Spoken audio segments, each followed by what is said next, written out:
Halo semua, saya Iqbal dan di samping saya sekarang ada Innova yang facelift yang tipe V. Yang ini tipe bensin 2000 cc. Oke. Ini adalah Innova yang tipe V yang menurut saya adalah tipe paling worth it untuk kalian beli karena ini adalah varian tengah dan kemewahan Venturer yang sebelum facelift ini dapat di mobil yang tipe V sekarang. Oke. Kita bahas dulu dari bagian depan karena di sini ada perubahan, terutama ya ini adalah varian facelift ya. Grillnya berubah, terus penempatan fog lamp dan lampu sennya juga berubah. Nah, yang menjadi pembeda adalah dari bagian headlamp. Headlamp sekarang tipe V dapat yang modelnya itu proyektor LED di sini, terus dapat DRL titik-titik 4 buah di sini dan lampu fog lampnya sekarang sudah menggunakan yang sistem LED. Dan lampu sennya tetap di bagian sini karena sekarang terpisah antara fog lamp dan sen. Termasuk juga di bagian aksen grillnya sekarang ini dia lebih kelihatan mewah. Jadi ada aksen chrome di sini, terus juga dari bagian grillnya ini warnanya itu kayak apa ya, grey yang metalik seperti itu. Terus di bagian bawahnya bumper ini dia pakai yang sewarna body, jadi kelihatan lebih simple tapi tetap kerasa mewah mobilnya. Nah lanjut ke bagian samping. Di bagian samping sini untuk tipe V sekarang dia punya desain velg yang berubah. Jadi velgnya sekarang dia menggunakan yang dual tone. Jadi kalau yang dulu itu dia pakai yang single tone silver. Dan untuk bannya sendiri dia pakai Brixton Ecopia dengan ukuran ban ini 205 65 ring 16 inci. Jadi sama seperti yang sebelum facelift menggunakan ring 16 inci. Di sini ada emblem 250 Ti. Dan kita lihat dulu dari bagian mesinnya. Oke.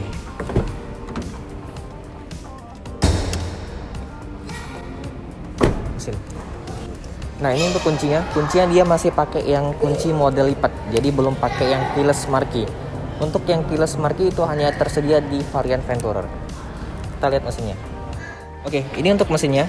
Ini mesin dia unit yang bensin ya, 2000 cc.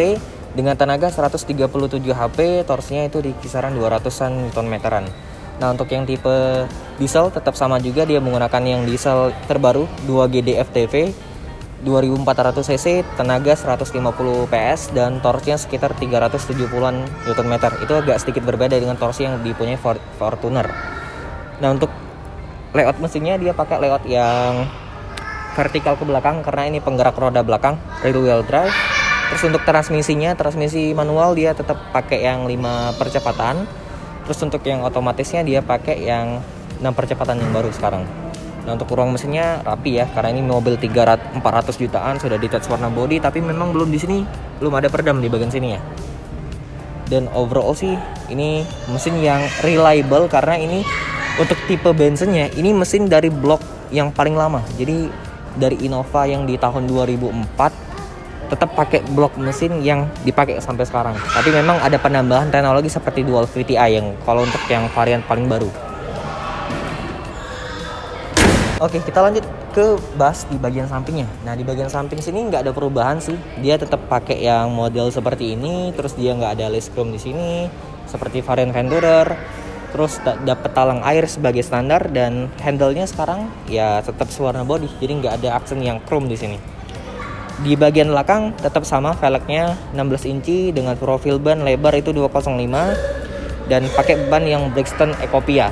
Kalau untuk bagian suspensi, ini suspensi kalau Innova itu pakai yang rigid axle karena dia pakai yang rear wheel drive dan juga untuk sasisnya ini sasis leather frame, bukan sasis monocoque. Nah, kalau kalian yang belum tahu, kalian search aja di Google perbedaan antara sasis leather frame dan juga sasis monocoque. Intinya kalau sasis leather frame itu akan lebih tangguh untuk ke segala medan. Intinya itu. Kita bahas di belakang. Nah, kita sampai di bagian belakang. Nah, di bagian belakang sini ini emblemnya Kijang 2.0 V. Nah, for your information, di website Toyota itu nggak ada lagi yang namanya Kijang. Jadi Toyota Innova langsung. Tapi nggak tahu kenapa di emblemnya tetap dikasih nama Kijang karena ini adalah mobil yang legendary sih di Indonesia. Lampu belakang nggak sama seperti di depan, dia sama seperti yang sebelum facelift juga, dia pakai masih full halogen. Jadi mulai dari lampu mundur, lampu malam, lampu rem, lampu sen dia pakai yang tipe bohlam semua. Jadi mobil 400 jutaan masih dengan lampu belakang yang model halogen. Di sini dapat aksen yang black gloss ya. Kalau yang tipe G nggak dapat. Jadi ini perbedaan lagi dari tipe G. Dia dapat yang aksen black gloss. Terus di bagian tempat plat nomor ini ada plastik hitam doff. Jadi kelihatan lebih apa ya? Lebih mewah kelihatannya. Terus di sini ada emblem Innova. Dan kalau kalian belinya sekarang itu dapat masih emblem 50 tahun Toyota di Indonesia. Jadi ada emblem ini nih. Setiap pembelian mobil Toyota yang paling baru. Nah, kita lihat bagasinya. Oke. Bagasi ini masih secara manual. Terus di sini khasnya Innova, bagasinya walaupun ini ada baris ketiga, dia dapat bagasi yang cukup luas di sini. Terus memang kalau di bagian sini nggak bisa dibuka apa-apa lagi karena ban serep ditaruh di bagian kolong.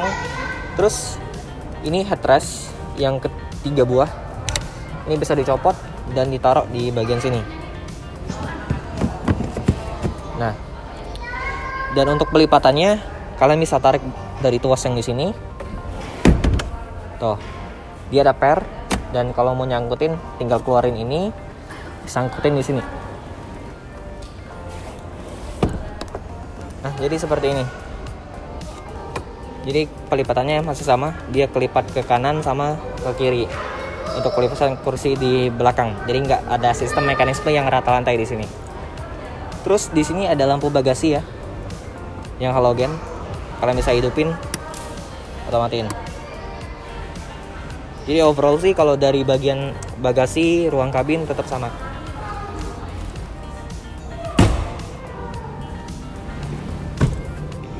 Oke. Terus satu lagi, di sini kalian dapat rear defogger, terus ada rear wiper, ada spoiler, terus antenanya sekarang sudah model yang Sharpin antena.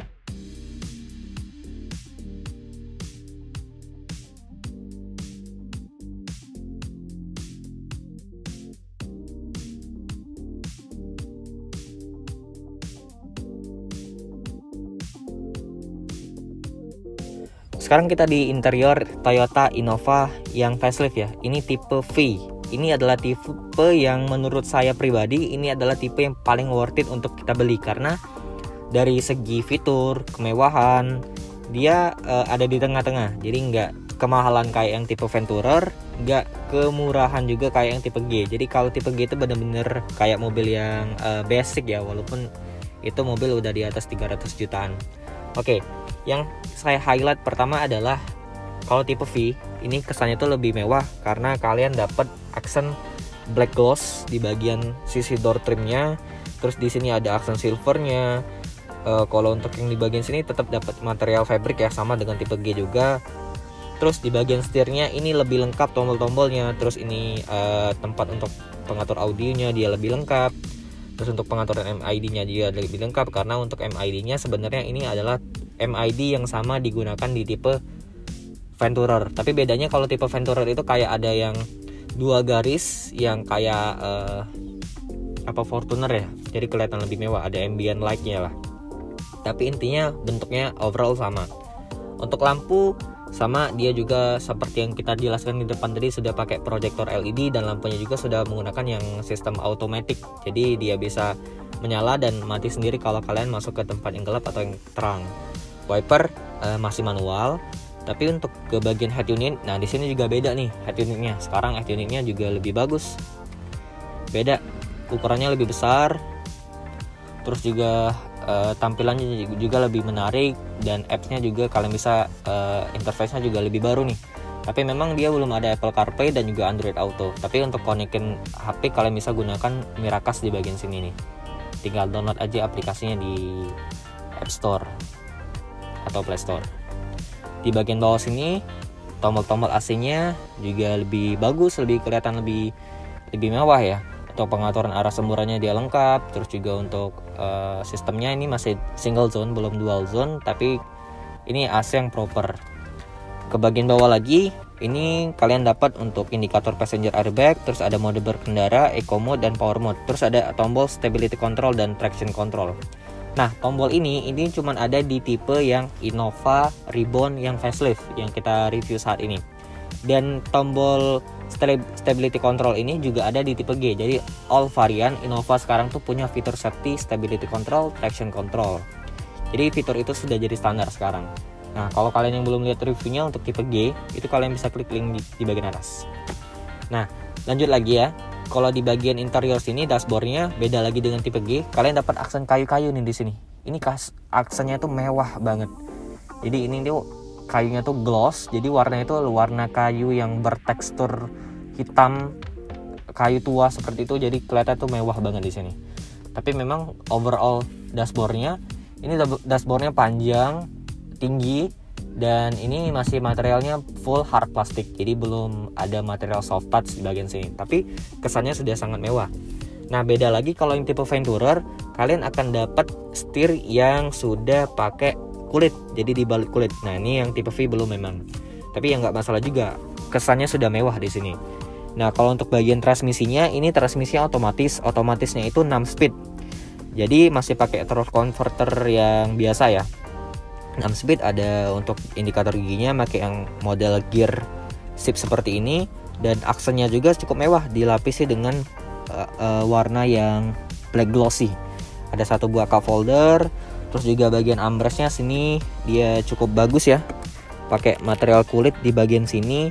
Tapi yang saya agak aneh, kenapa di sini ada monitor, jadi kayak ada yang ngehalangin tangan kita di bagian sini.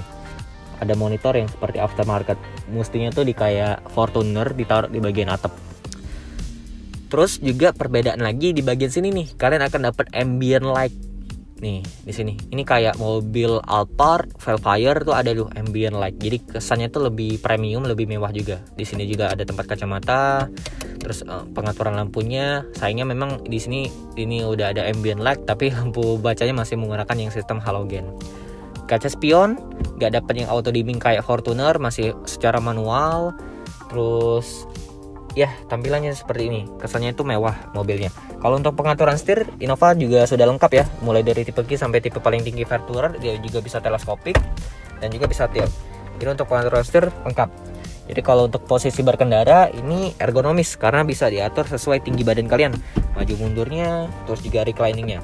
Tapi memang untuk pengaturan kursi masih full manual di Innova, jadi nggak ada sampai Innova Reborn kayak Innova Reborn yang Venturer, kayaknya yang model paling baru itu, kalau nggak salah, kalau saya salah tolong komen di kolom komentar.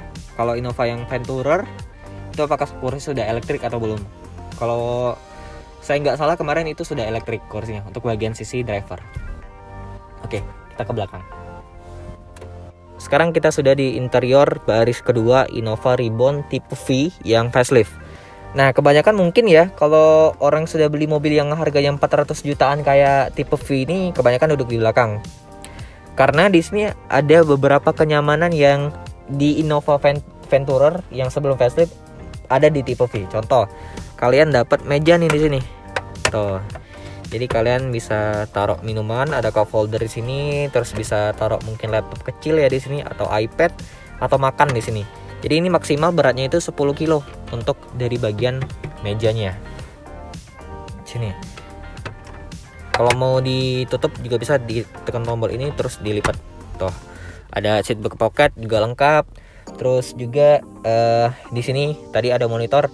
Memang sih kalau kita duduk di sini, kita lihat monitornya itu lebih ergonomis memang. Mata kita memandang itu lebih ergonomis, tapi penempatannya itu agak aneh kalau taruh di situ. Kalau di atas agak sedikit nggak ergonomis kalau menurut saya. Tapi ini memang penempatan ergonomis, tapi cara penempatannya yang salah, aneh penempatan di situ.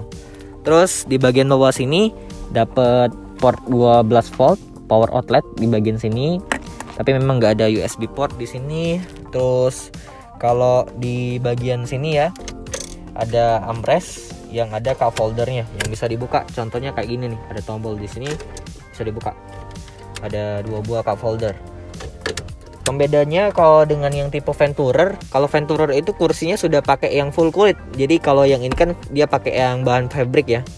Tapi kalau yang Venturer dia sudah pakai yang kulit. Overall sih nyaman-nyaman aja sih kalau yang kursi fabric seperti ini. Di bagian door trim sama seperti di depan, dia dapat aksen yang piano black di sini, terus dapat aksen yang silver, dan penempatannya juga rapi Innova itu. Dan di sini ada armrest yang bahannya fabric. Kalau yang dulu itu kan sebelum facelift dia pakai bahan yang kayak Alcantara seperti itu, yang warnanya lumayan ngejreng, warna orange. Nah, terus di bagian atas ini bisa dilihat ada ambient light lagi di sini. Tapi bedanya kalau yang di Alphard atau Velfire kalian bisa ubah-ubah warna. Kalau di sini cuman bisa di terang redupin aja nih. Jadi warnanya cuma satu, biru. Dan di sini ada pengaturan AC, dan pengaturan AC-nya juga bisa di set automatic. Jadi dia bisa menyesuaikan suhu di dalam kabin. Ini ada speed fan-nya, terus ada tombol off-nya. Jadi lumayan bagus AC-nya, jadi gak pakai yang knop-knop putar seperti itu. Oke. Dan tunneling di sini juga, walaupun ini penggerak roda belakang ya, rear wheel drive, dia tunnelingnya nggak terlalu tinggi. Dan bahan karpetnya sih kalau Toyota ini premium, mewah bahan karpetnya, nggak seperti mobil-mobil yang lain. Jadi kesan premiumnya, walaupun ini adalah mobil yang leather frame, mobil keluarga, tapi tetap dikasih kesan-kesan mobil-mobil luxury dan premium. Kita lanjut ke bagian belakang, karena ini mobil yang punya kapasitas 8 seater bisa dibilang, bukan lagi 7 seater. Jadi ada bisa 8 penumpang muat di mobil ini. Oke, untuk pelipatan kursinya ini one touch tumble. Jadi kalian tinggal klik di sini dan kursinya langsung kelipat. Aksesnya langsung masuk aja ke bagian sini. Oke. Nah, kalau di belakang ini nggak bisa dimaju mundurin lagi. Kalau kursi yang di sini masih bisa dimaju mundurin, tapi kalian bisa reclining di sini. Jadi sandaran kursinya itu bisa diatur adjustmentnya. Tuh. Kalau mau kapasitas bagasi yang besar, kalian tinggal tegakin kursi atau bahkan bisa direbain lagi. Nah, di sini memang paha nggak tersangga, wajar karena ini baris ketiga. Tapi yang positifnya di sini ini bisa sampai 3 penumpang duduk di sini, karena di sini disediain 3 headrest. Tuh, ada 3 buah headrest. Jadi overall mobil ini bukan 7 seater, 8 seater. Nah, oke. Jadi gini nih. Ini mobil bisa muat 8 orang dalam mobil. Jadi lumayan untuk bawa penumpang tuh banyak pasti di mobil ini. Ada hand grip, terus untuk ventilasi AC bukan hanya di depan, kalian akan dapat juga di bagian belakang sini ventilasi AC-nya. Jadi overall sih kalau untuk masalah dingin-dinginan ini mobil sangat mencukupi sekali. Sampai ke baris ketiga kita dapat ventilasi AC. Di sini juga kalau penumpang baris ketiga dia dapat 2 buah cup holder dan 1 lagi penyimpanan di sini yang kebuka ya. Jadi overall sih bagus sih. Ruang kacanya juga luas, jadi kita ngelihat ke depan tuh nggak terlalu sempit walaupun ini di baris ketiga. Dan walaupun ini adalah leather frame, ini termasuk leather frame yang punya baris ketiga paling lega. Oke, jadi inilah review dari Toyota Kijang Innova yang facelift Innova Reborn tipe V yang versi 2000 cc bensin. Jadi menurut saya ini adalah tipe Innova paling worth it untuk kalian beli, karena mulai dari bagian fiturnya, terus kelengkapan kemewahan yang kalian dapat di sini itu masih mirip-mirip dengan yang tipe paling tinggi Ventura. Oke, terima kasih buat semuanya yang sudah nonton video ini. Jangan lupa untuk klik like, subscribe, dan aktifkan lonceng notifikasi. Kalau kalian ingin tanya-tanya tentang mobil-mobil Toyota, kalian bisa kontak marketing yang ada di deskripsi di bawah. Atau langsung kunjungin dealernya Turas Autograha di Jalan Perintis Kemerdekaan nomor 8 Palembang. Thank you for watching and goodbye.